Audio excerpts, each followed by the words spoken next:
দিনক্ষণ আগে থেকেই ছিল ঠিক। ৮ সেপ্টেম্বর সন্তানের জন্ম দিবেন বলি তারকা দীপিকা পাড়ুকোন।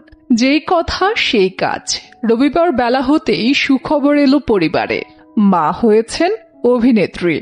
খবরটি প্রকাশ্যে আসতেই যেন সামাজিক মাধ্যমে খুশির হাওয়ায় ভাসছেন সকলে। এদিকে ২০২৪ সালের ২৯ ফেব্রুয়ারি প্রথম অন্তঃসত্ত্বা হওয়ার খবর সামনে এনেছিলেন রণবীর দীপিকা জুটি। তারপর থেকেই অপেক্ষায় দিন গুনছিলেন সকলে। অবশেষে রবিবার সকালে দিব্যিরের কোল আলো করে জন্ম নিল এক ফুটফুটে কন্যা সন্তান।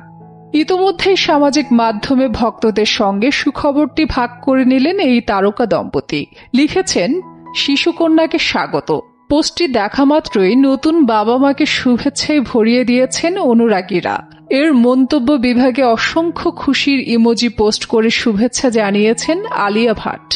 কিছুদিন আগেই নিজের মাতৃত্বকালীন ফটোশুট করেন দীপিকা। এছাড়াও ভারতের লোকসভা নির্বাচনে ভোট দানের সময় জনসম্মুখে আসেন তিনি। সে সময়ে নিন্দুকেরা প্রশ্ন তুলেন অভিনেত্রীর বেবি বাম্প নিয়ে।